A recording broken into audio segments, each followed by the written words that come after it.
हे इंसान, कभी विचार किया है यहां पे किस लिए आया है और आखिर जाना कहां है? किस लिए आया है? आमतौर पे लोगों का एक रवैया बन चुका है, खाओ पियो ऐश उड़ाओ, ये जग मीठा अगला किसने देखा है? अगला जिन संतों ने, पीर फकीरों ने, पैगंबरों ने देखा है, उनकी मानने को तैयार नहीं होता। उनके लिए कह देता है कि नहीं, वो वैसे कहते हैं, फजूल की बात करते हैं, यूं ही कहते हैं, जबकि ऐसा नहीं है। तो भाई ये सोचो, आप किस लिए आए हैं, क्या आपका काम है और क्या कर रहे हो, ये जानना अति जरूरी है। एक बात आपको बताएं, हमारे धर्मों में इंसान को सर्वश्रेष्ठ बताया है कि सबसे श्रेष्ठ इस धरती पे अगर कोई प्राणी है तो वो है मनुष्य। हिंदू धर्म में कहा है सर्वश्रेष्ठ, अति उत्तम जून, सरदार मुखिया जून। इस्लाम धर्म में बोला गया खुद मुख्तियार जून। सिख धर्म में कहा गया सर्वश्रेष्ठ सरदार मुखिया जून। और इंग्लिश फकीर भी यही कहते हैं कि इंसान जैसा कोई दूसरा नहीं। पर सोचने वाली बात है कि इंसान ऐसा क्या कर्म करता है जिससे कहा जाए कि वाकई जो गुरुओं ने, पीर पैगंबरों ने, ऋषि मुनियों ने कहा है वो सही है, कि वाकई इंसान जैसा कोई नहीं है। देखते हैं आदमी और जानवर, पशु पक्षी में क्या फर्क है। अगर निगाह मार के देखें तो पशु पक्षी भी खाते पीते हैं और जानवर भी खाता पीता है। फर्क मात्र इतना है, इंसान जब चाहे, जैसा चाहे वैसा खाने की कोशिश करता है, और जानवर पक्षियों को जब मिल जाए, जैसा मिल जाए, उसे खा के पेट भरने की कोशिश करते हैं। मकसद तो दोनों का एक ही है, मतलब तो दोनों का एक ही है, अपना पेट भरना, अपने लिए ताकत पैदा करना। तो घर परिवार जानवरों का घर होता है, घोंसले होते हैं पक्षियों के, उसी तरह आदमी का भी घर होता है। बाल बच्चे आदमी के, जानवर पक्षियों के भी होते हैं। फर्क क्या है? जीते जी जानवरों की मलमूत्र काम में आती है और मरने के बाद हड्डियां, चमड़ा सब काम आ जाता है। आदमी का जीते जी मलमूत्र संभालने में साइंटिस्ट लगे हुए हैं, कैसे संभालें, इतना बढ़ता जा रहा है। और मरने के बाद हड्डियां संभालने पे भी टैक्स लगता है। जाओगे वो पहले ही ले लेंगे, आजा आजा तू हमारा ग्राहक है, निकाल, कितने निकालेगा। तो हड्डियां समेटने में भी पैसा लगता है। तो इस लिहाज से देखें तो जानवर आगे हैं। पर शायद आदमी सोचे, साइंस में, विज्ञान में आदमी ने बहुत तरक्की करी है, सुख सुविधा के साधन बन गए हैं। तो साइंस ने कितनी तरक्की की है, गाड़ियां हैं, कारें हैं। क्या ऐसा पशु कर सकता है? ना जी ना, पशु नहीं कर सकता। पर आपको सुख सुविधा के साधन तो विज्ञान के नजर आ गए। पर अगर आज कहें कि आदमी बारूद के ढेर पे बैठा है, सारी दुनिया बारूद के ढेर पे बैठी है, तो गलत नहीं होगा। क्योंकि एटम, परमाणु, अणु, हाइड्रोजन जो बम बन रहे हैं, ऐसा खतरा जैसा आज आदमी को आदमी से है, क्या आदमी को पशु से हो सकता है? कभी नहीं हो सकता। सोच भी नहीं सकते पशु। तो फिर भी पशु आगे निकल गए, आदमी तो फिर पीछे रह गया। फिर धर्मों में क्यों कहा कि आदमी सर्वश्रेष्ठ है, अति उत्तम है, सरदार जून, मुखिया जून, सर्वश्रेष्ठ जून? क्यों? एक कारण है, आदमी इस मृत्युलोक में, इस घोर कलयुग में अगर चाहे तो भगवान को यहां वहां दोनों जहान में देख सकता है, जबकि पशु पक्षी चाहते हुए भी उसे नहीं देख सकते।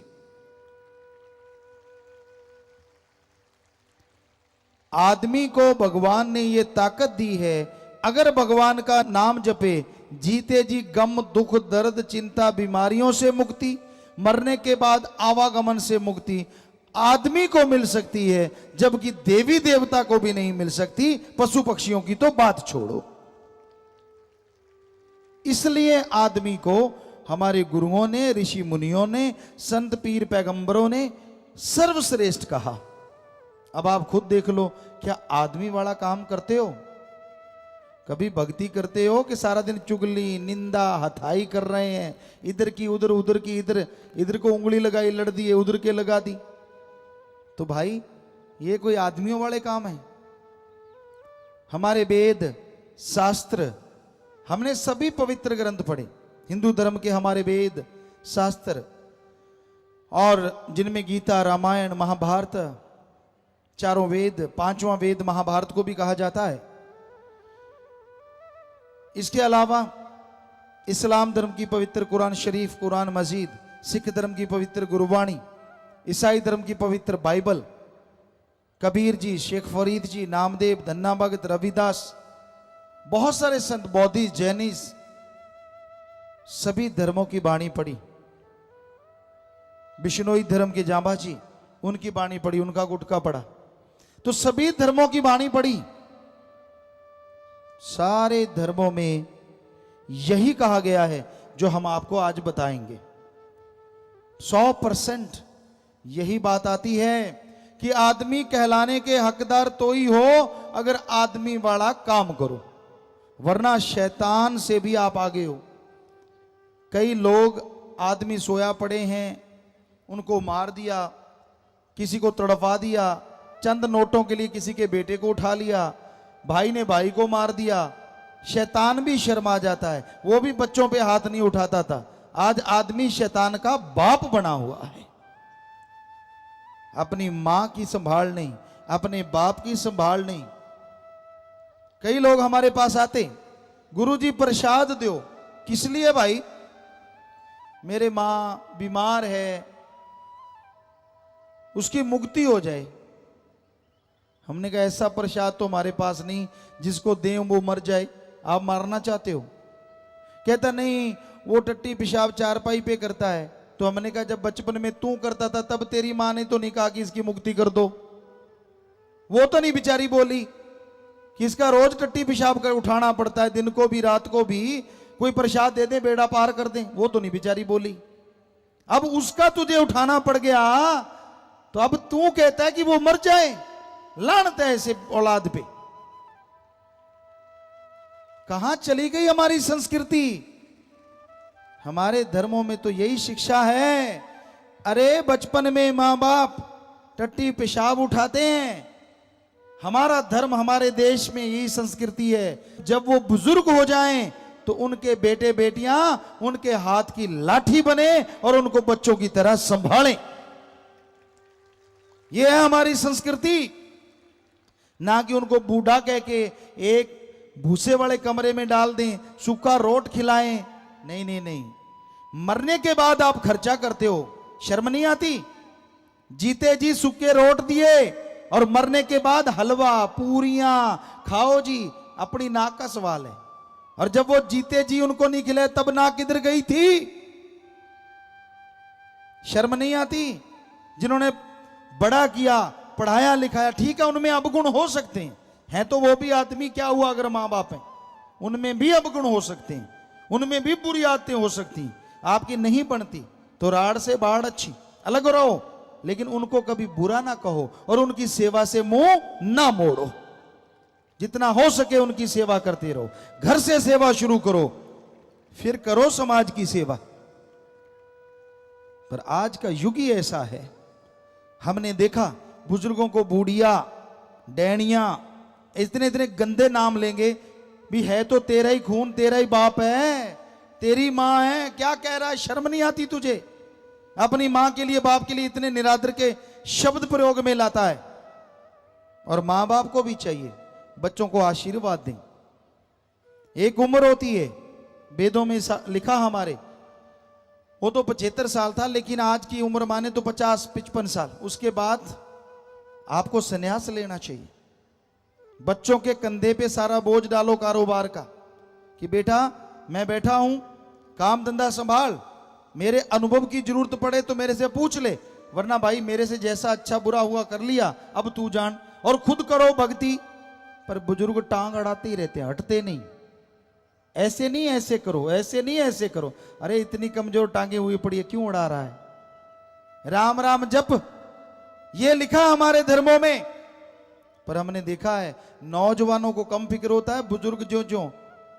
एक माता आई, हमने कहा बोल माता क्या चाहिए? बातें चल रही थी, संगत बैठी थी। हमने कहा शायद कोई बीमार होगी कुछ, या भगवान का नाम मांगेगी। कहती गुरुजी एक बात सुनो, हाँ मुझे पड़पोता चाहिए। तेरी आगे बेटों ने पोतों ने रंग लगा दिया। कहती नहीं रंग तो नहीं लगाया, फिर भी दिल करे। अरे भगवान को पाने का दिल क्यों नहीं करता? आगे से आगे फंसते जा रहे हैं, फंसते जा रहे हैं। तो कहने का मतलब दोनों पीढ़ियों को समझना चाहिए। हमारी संस्कृति को बुजुर्ग आशीर्वाद देते हैं, और एक उम्र आती है उसके बाद सन्यास लेके बच्चों के कंधों पे बोझ डाल देते, तू जान भाई तेरा काम जाने, मैं तो राम नाम जपूंगा। तो दोनों पीढ़ियों में कमी है, नौजवानों में भी बुजुर्गों में भी। दोनों को ही हम कह रहे हैं समझो अपने अपने कर्तव्य को, समझो अपने अपने फर्ज को, और उसके अनुसार चलो। ये कहता है हमारा धर्म, ये कहते हैं हमारे विधि विधान जो बनाए गए हमारे पूर्वजों के द्वारा। ये ना सोचे मैं किस काम को हूं आया, किस लिए जन्म दुर्लभ है पाया, संत रहे बता तेरा काम है क्या। तो जैसा आपको शुरू में बताया, इंसान को यह सोचने की फुर्सत ही नहीं है, समझ ही नहीं है कि मैं आया किस लिए हूं, कर क्या रहा हूं। संत बताते हैं, संत समझाते हैं कि आप किस लिए आए। हमारे धर्मों में हिंदू मुस्लिम सिख ईसाई बौद्ध जैनी सभी धर्मों में बहुत सारी बातें एक जैसी हैं। 99% कहें तो सही होगा। यह कहा जाता है कि आपका सबसे पहला कर्तव्य है प्रभु का नाम जपना, भगवान की प्राप्ति करना। और दूसरा जो कर्तव्य है वो है इस धरती पे रह के कर्म जोगी बनना, यानी अच्छे कर्म करके अपने कर्तव्यों का निर्वाह करना। जो भी आपका फर्ज है, जो भी आपकी ड्यूटी है, सही तरीके से उसका निर्वाह करें। ठगी, बेईमानी, भ्रष्टाचार, लूट खसूट, किसी का हक मार के खाना, ये हमारे सारे धर्मों में मना है। झूठ बोल के लोगों को बुद्धू बनाना, बिना वजह बहसबाजी करना, नशे करना, ये सब बर्बादी का घर है। आप देख लो, अच्छे भले मानस होते हैं, अच्छे भले घर होते हैं, जब नशा घर में बढ़ जाता है तो बर्बादी ही बर्बादी हो जाती है। हर धर्म में लिखा है कि भाई नशा ना करो, नशे बर्बादी का घर है। हमारे देश में किसी नशे के लिए किसी भी धर्म में कोई जगह नहीं है।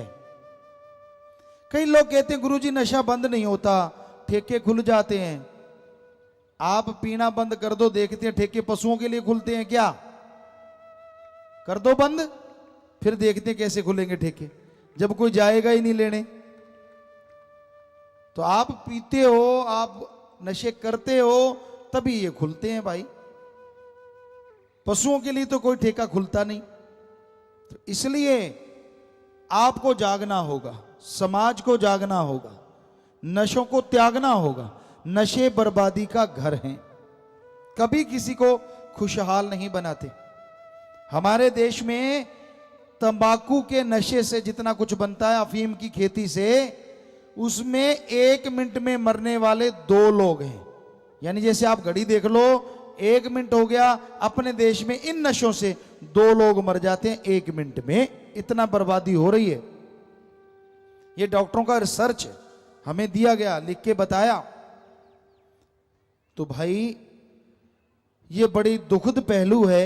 हमारा देश धार्मिक देश कहलाता है और इस धार्मिक देश में सबसे ज्यादा लोग जो मर रहे हैं वो अधर्म का कर्म करके, यानी नशे करके।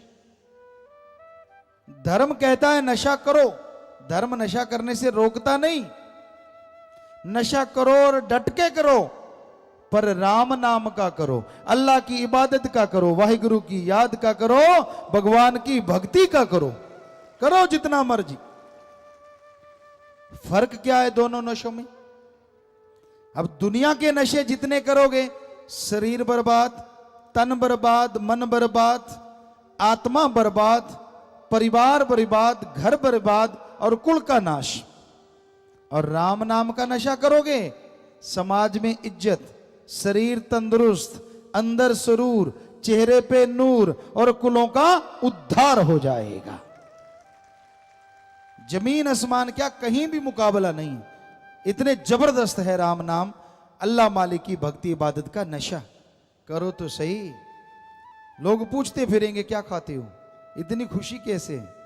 आजकल खुशी लाने के लिए क्लब बने हैं बड़े बड़े महानगरों में, और वहां पैसा लेते हैं और हा हा ही हु। अब आपके सामने कोई हा हा करेगा तो आपको भी हा तो हो गई, पर ऊपर से हा होने से अंदर के गम नहीं मिटा करते। और जब अंदर खुशी होती है, चेहरे पे जबरदस्ती खुशी आ जाती है, रुकती ही नहीं। चेहरा नूर से मालो माल हो जाता है और नूरो नूर हो जाता है। तो धर्मों ने तो हमें अंदर की खुशी लाने के लिए तरीके बताए हैं। सुमन करो, मेहनत करो, कर्म करो, बाकी भगवान पे छोड़ो, वो जाने उसका काम जाने। कर्म जोगी और ज्ञान जोगी बन जाओ। अच्छे कर्म करो, इसका ज्ञान हो। और सिर्फ ज्ञान लेके घूम रहे हो, कोई फायदा नहीं अगर कर्म नहीं करते। बहुत लोग होते हैं पढ़ते रहते पढ़ते रहते पढ़ते रहते। हमारे धर्मों में लिखा है, पढ़ पढ़ के चाहे ट्रक भर लो, बड़े बड़े हाल कमरे भर लो किताबों से, पढ़ते गए और अमल के नाम पे जीरो। छोटा सा उदाहरण आपको दें, घर में घी है, दूध है, छाछ है, बादाम है, मक्खन है, सब ताकत की चीजें हैं। पर खाओ ना, सुबह शाम धोख मारते रहो तो ताकत आ जाएगी क्या? नहीं आएगी, नहीं आएगी ताकत। तो उसी तरह जब तक राम नाम जपोगे नहीं, चेहरे पे नूर कैसे आएगा और अंदर सुरूर कैसे आएगा? जाप करना पड़ेगा भाई। राम नाम ले लिया, अलमीरा में ताला लगा के रख दिया। कभी कभी खोलते हैं जब दर्द होता है, बच्चे तब खोलते हैं जब पेपर आते हैं। भगवान जी अब तो रात को दिखा दे, सुबह जाके कराऊंगा। पूरा पेपर ही दिखा दे रात को, कहता फिर तेरे गुण गाऊंगा। और जैसे पेपर निकल गए फिर वही बात, कौन सा भगवान और कैसा भगवान। ऐसे कोई बीमार हो जाए, किसी का बच्चा बीमार हो जाए, तब कहता भगवान तेरी काली पीली नीली गऊ। और जैसे बच्चा ठीक हो गया, फिर से खागड़ बन के जोर जोर से आवाजें निकालता रहता है। तो भाई ये सही नहीं है। भगवान को लगातार याद करो, सुबह शाम। जैसे जरूरी है ना रोटी खाना, भोजन करना, वैसे समझो भगवान का नाम लेना भी जरूरी है। भोजन करने से ताकत आए ना आए, हम आपको लिख के गारंटी देते हैं, राम नाम सुबह शाम जपने से आपको ही नहीं, आपकी कुलों को भी ताकत आएगी, आपके परिवार तर जाएंगे। ऐसा है राम नाम। फिर भी आप ना जाप करना चाहो तो भाई हम क्या करें? ऐसी तो कोई चीज नहीं, जैसे भैंस को खिलाते हैं, एक पाइप सी होती है लकड़ी की, अगर वो दवाई ना ले तो भर के उसके मुंह में ठूंस देते हैं कि पीना ही पड़ेगा। अब ऐसा तो आपके साथ हम कर नहीं सकते कि राम नाम डाल के मुंह में डालने के ले पीना ही पड़ेगा। आप तो आदमी है, मानस है, पशु तो है नहीं। इसलिए आप मर्जी के मालिक हैं और अपनी मर्जी से ही जाप करो, फिर देखो नजारा। सच्चे दिल से, सच्ची भावना से अगर जाप करोगे तो फल मिलेगा। कहते शिकारी वो होता है जिसको लगे लगे ना करना पड़े, अपने आप ही पकड़ ले शिकारी। और उसी तरह भगवान की खुशियां, अल्लाह राम परमात्मा की खुशियां वो हासिल करता है जिसको कहना ना पड़े कि भाई तू भगवान की भक्ति कर, उसके अंदर तड़प पैदा हो जाए, लगन लग जाए, और वो सच्ची रुचि से और पूरी खुशी से भगवान का नाम ले, कुछ मांगे ना, बिन मांगे मोती मिले और मांगे मिले ना भीख। पता नहीं क्या बख्श दे भगवान। सच्चे दिल से अगर उसकी भक्ति करो, सच्ची भावना से अगर भक्ति करो। लोग कहते हैं भावना, श्रद्धा किसे कहते हैं? आज की श्रद्धा है पैसा। मंदिर, मस्जिद, गिरजाघर, गुरुद्वारा, कहीं भी जाइए, हमने देखा सभी धर्मों को मानते हैं, सभी जगह जाते हैं। क्या कहा जाता था जब हम गुरुगद्दी पे नहीं आए? तेरी जो श्रद्धा है चढ़ा दे। श्रद्धा थोड़ी चढ़ाई जाती है। कहते नहीं नहीं पैसा, मतलब श्रद्धा का, भावना का दूसरा नाम पैसा है। अब लाख रुपए की ठगी मारी, 1000 रुपए भगवान को चढ़ा दिए, ये कौन सी श्रद्धा है भाई? ये तो उल्टा भगवान को हिस्सेदार बना लिया कि भगवान मैंने लाख की ठगी मारी है, उसमें से 1000 तेरे हिस्से का तू ले ले, मेरा 99,000 एक नंबर का बना दे, तू भी खुश और मैं भी खुश। ये तो उल्टा भगवान को हिस्सेदार बना लिया ठगी में। इतना कम हिस्सा आदमी आदमी से नहीं लेता, वो भी कई परसेंटेज ढूंढता है, 10, 20, 30। ऐसे थोड़ी ना कि इतने से काम चल जाएगा। पर हकीकत ये है वो 1000 भी भगवान नहीं लेगा, आपने चढ़ाया और आपके जैसे कि उठा के खा जाएगा। आप खुश कि मैंने मालिक को दे दिया, और वो खुश मैंने मालिक से ले लिया। बीच में ही रगड़ा रगड़ी, मालिक तक एक पैसा नहीं गया। तो ये भावना नहीं है, ये श्रद्धा नहीं है। सच्ची भावना कौन सी होती है? मालिक ना करे, जैसे आपका कोई बेटा बीमार हो जाए और आप उससे बहुत प्यार करते हैं, बहुत श्रद्धा है उसके लिए, बहुत भावना है, आपकी आंखों से अपने आप आंसू चल पड़ते हैं, आपका दिलो दिमाग तड़प जाता है, आप व्याकुल हो जाते हैं, रोते हैं, तड़पते हैं। यह है श्रद्धा, यह है भावना बाप और बेटे की। यानी आप अपने औलाद के लिए इतनी श्रद्धा रखते हैं, इतनी भावना रखते हैं। रुपए में 100 पैसा आप अपने बेटे के लिए श्रद्धा रखते हैं। ऐसी ही श्रद्धा, ऐसी ही भावना आप भगवान के लिए रुपए में 15-20 पैसे बना लो, गारंटी हम देते हैं भगवान के दर्शन आपको जरूर होंगे। यह है सच्ची श्रद्धा, सच्ची भावना।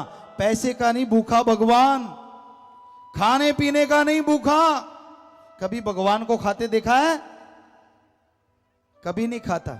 लड्डू पेड़े हलवा चढ़ाया और खुद ही रगड़ गए। मैं तो बकरा चढ़ाऊंगा देवी को। बकरा, बकरा क्या चढ़ाएगा? मुंडी काट के देवी को दे दी, जिसमें खोपड़ है, मांस नहीं है अच्छा, और अच्छे मांस वाला हिस्सा खुद रगड़ गया। देखो होता है कि नहीं ऐसा? बताओ सच, ऐसा ही होता है। देना है तो पूरा बकरा दे, कोई नहीं देता। क्योंकि हमने धर्मों में पढ़ा है देवी देवता फरिश्ते कभी निर्दोषों को तंग नहीं करते।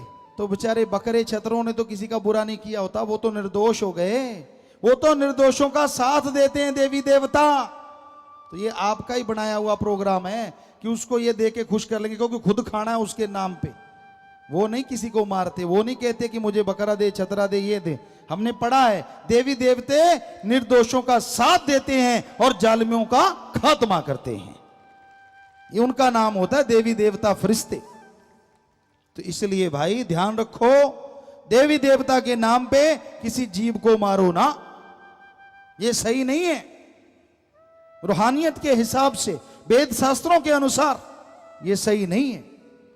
वो खुश होता है जो भावना हमने आपको बताई, श्रद्धा जो आपको बताई। ऐसी तड़फ, ऐसी व्याकुलता अंदर पैदा कर लो, ऐसे शुद्ध विचार अंदर पैदा कर लो, ताकि वो भगवान आपको दर्शन दे। अल्लाह राम मालिक की कृपा दृष्टि रहमो करम आप पे मूसलाधार बरसे और आपके गम दुख दर्द चिंताएं पल में खत्म होती चली जाएं। आगे आया जी कि आदमी को आदमी वाला कर्म करना चाहिए। पता नहीं कितने चक्कर लगा के, कभी पक्षी पशु, कभी मछली बना, कभी सुअर खच्चर, पता नहीं कितने शरीरों में से होके मनुष्य शरीर का ये आत्मा को शरीर मिला है। तो इसलिए हे भाइयों, हे बहनों, हे बुजुर्गों, हे बच्चों, उस मालिक का नाम जपा करो, भक्ति करना ना छोड़ो, उससे आपको 100% लाभ होगा, तन मन धन में, घर परिवार में, और आत्मिक तौर पे, सामाजिक तौर पे आपकी खुशियां बढ़ती जाएंगी। ये हकीकत है। ये जन्म मिला प्रभु मिलने की बार, रहा खाने सोने में यूं ही गुजार, कुछ कर ले विचार क्यों बनता गंवार। दिन रात खाने पीने में मस्त ना हो जाएं, बल्कि समय निकाल के मालिक का नाम जपा करें। सुबह रफा हाजत जाते हो, फ्रेश होने के बाद मालिक की याद में आधा घंटा दे दो, क्या जाएगा आपका?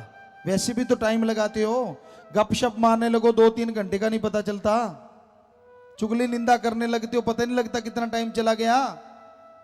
तो ये तो आपने अपने लिए, बच्चों के लिए, पीढ़ियों के लिए, औलाद के लिए टाइम देना है।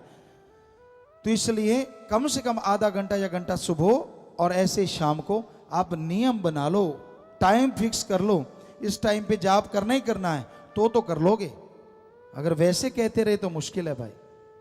एक सज्जन ने चिट्ठी डाली, कहता गुरुजी मैंने सोचा मैं भक्ति किया करूंगा, मन को कहा कि मन मैं भक्ति करूंगा, तू रोक के दिखा। मन कहता कर ले भक्ति, मुझे क्या। कहने लगा रात को रोटी कम खाऊंगा, आधी रोटी कम खाऊंगा ताकि सुबह जल्दी जाग जाऊं।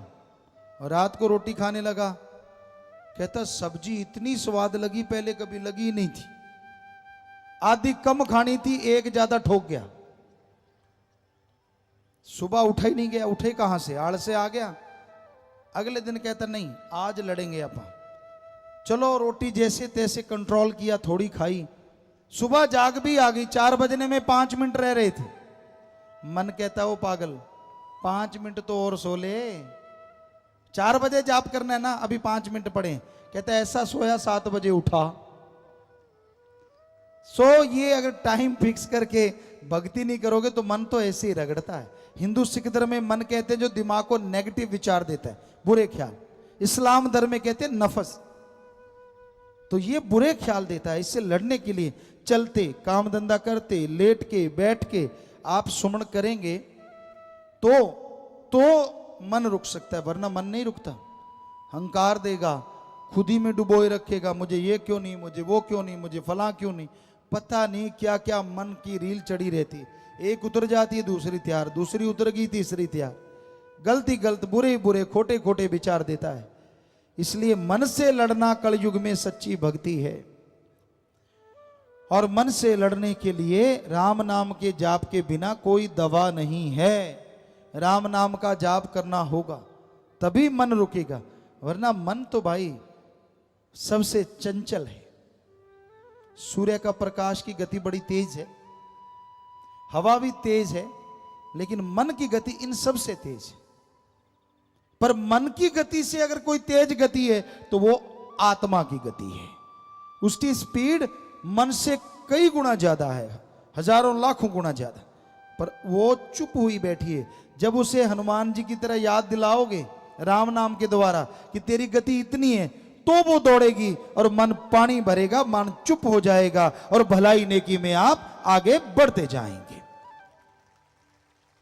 तो उसके लिए सुमरन करना ही होगा, भक्ति करनी ही होगी। नाम जपने से जो जीव घबराते हैं सीधे नरक 84 में पड़ जाते हैं, बंदे नाम दया बचकाल से जा। पता नहीं लोग राम नाम जपने से क्यों डरते हैं। हमें कई लोग कहते हैं गुरुजी टाइम नहीं होता, खाने का टाइम, पीने का टाइम, पहनने का टाइम, काम धंधा करने का टाइम।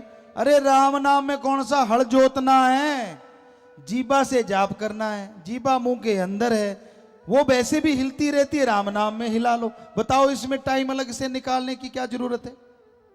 हाँ, अगर आप नूरी स्वरूप के चाहवान हैं, आप चाहते हैं कि मालिक को नूरी स्वरूप में देखें, उसकी वो परमानंद की प्राप्ति झलक पा जाएं, तो उसके लिए जरूर आप टाइम दें। पर वो आप घंटा सुबह शाम 22 घंटे फिर भी आपके लिए बकाया है। पता नहीं वजह क्या है, क्यों नहीं आदमी राम का नाम लेना चाहता। और इसकी वजह एक ही है, कलयुग, काल का जोर, शैतान की ताकत का बोलबाला। किसी की टांग खिंचाई करनी हो टाइम है, चुगली निंदा करनी हो टाइम है, चुगली निंदा की बात माता बहनों को कहा जाता था कि बहुत करते हैं, लेकिन आजकल भाई कहते हम भी किसी से कम नहीं, मुकाबला नेक टू नेक बराबर का है। एक बार हम स्कूल में गए, कॉलेज में गए, वहां बच्चे कहने लगे पिताजी हमसे कोई बुरी चीज छुड़वा दो, एक बुरी आदत छुड़वा दो। हमने कहा पक्का छोड़ोगे? कहते हाँ। हमने कहा बेटा ठीक है, चुगली निंदा छोड़ दो। तो एक छोटा सा बच्चा रोने लगा। हमने कहा बेटा तू रो क्यों रहा है? ध्यान से सुनिए। कहने लगा पिताजी, गुरुजी, अगर हम चुगली निंदा छोड़ देंगे तो करेंगे क्या? आप भी सोच के देखो, आप जो बातचीत करते हो उसमें से चुगली निंदा निकाल दो, आप कौन कौन सी बातें करते हो? फलां बुरा, फलां ऐसा, फलां ऐसा, वो ऐसा है, उसका तो बेड़ा गर्क हुआ पड़ा है। अरे तुझे क्या, तुझे मजा आ रहा है क्या? ना जी, लगे रहते हैं एक दूसरे के। अरे इसी टाइम को अगर राम नाम में लगा दो तो आपके आने वाली पीढ़ियों का भी भला हो जाए और आपके शरीर को भी तंदुरुस्ती मिल जाए। पर ऐसा घोर कलयुग आया है, राम नाम जपने के लिए बड़ा जोर देना पड़ता है, जाप ही नहीं करते।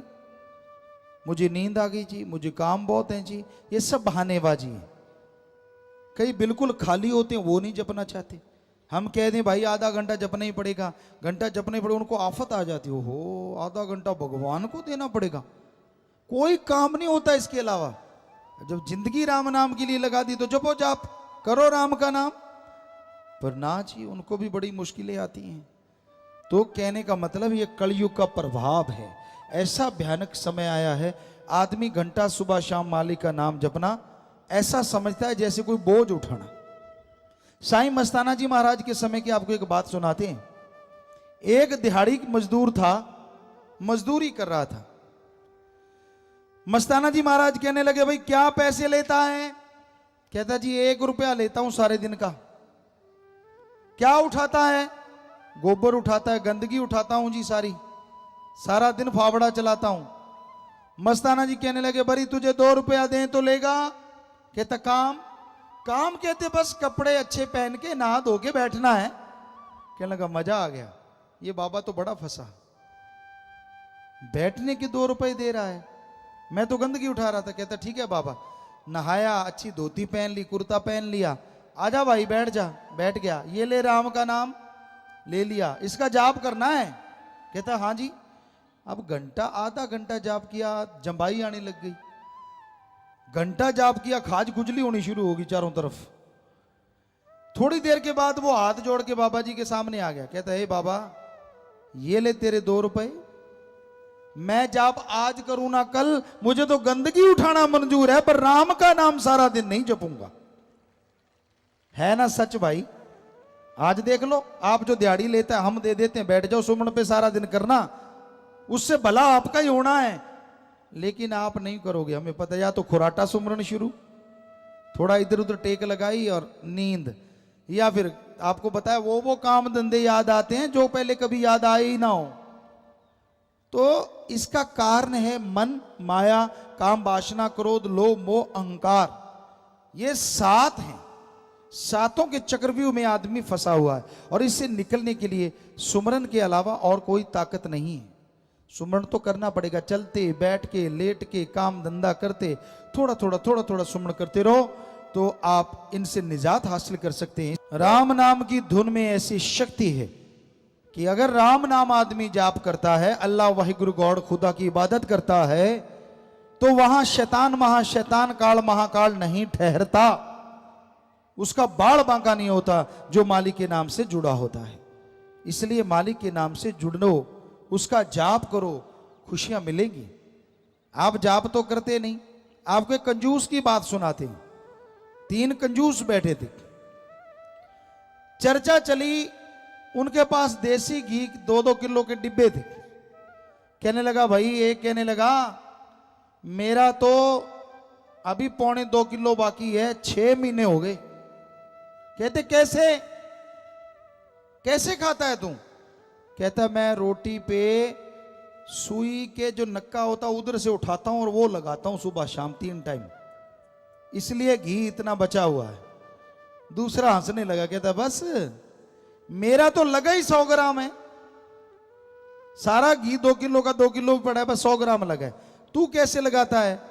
कहता तू सुई के नक्के से लगाता, मैं नोक से लगाता हूं, इसलिए इतना ही लगा। तीसरा बहुत हंसा जोर जोर से। वो कहने लगे तू क्यों हंस रहा है? कहने लगा मेरा 6 महीने में 2 किलो का 2 किलो ही पड़ा है। कहते ये कैसे? कहता मैं पता है रोटी बना लेता हूं, 2 किलो का डिब्बा इधर उठाता हूं, रोटी को घी दिखा देता हूं और खा लेता हूं। तो आप में भी राम नाम वाले ऐसे ही हैं। कोई तो सुई के नक्के जितना ही जाप करता है, कोई नोक जितना, और कोई राम नाम ले रखा दिखा के काम चला लेता है। बताओ फायदा कहां से होगा भाई? फिर कहेंगे गुरुजी झूठ बोलते। गुरुजी तो सच बोलते हैं, जाप आप नहीं करते। गुरु बेचारा क्या करे, जा सिखड़ में चूक। गुरु पीर फकीर तो सच कहते हैं, पर मानने वाला ही कोई ना माने तो गुरु क्या करे? इसलिए भाई राम नाम का जाप करोगे तो माला माल होगे। हम फकीर का काम तो टीचर की तरह पढ़ाना और बताना है, आगे मानना तो आप लोगों के हाथ में है। जाप करोगे तो खुशियां मिलेंगी भाई, अगर करते नहीं तो कर्म कैसे कटेंगे? भोगने पड़ेंगे ही पड़ेंगे। फिर कहते राम नाम वाले को दुख क्यों आया? क्योंकि तूने राम नाम नहीं जपा, भक्ति नहीं की, इसलिए तेरे कर्म नहीं कटे भाई। दूसरों से कम आएगा, ये सच है। जिसने राम नाम से जुड़ गया, फकीर की निगाह में आके राम नाम में बैठ गया, उसका फर्क तो पड़ेगा ही पड़ेगा। लेकिन सुमन करने से पहाड़ से कंकर बन जाता है, सूली से सूल में बदल जाता है।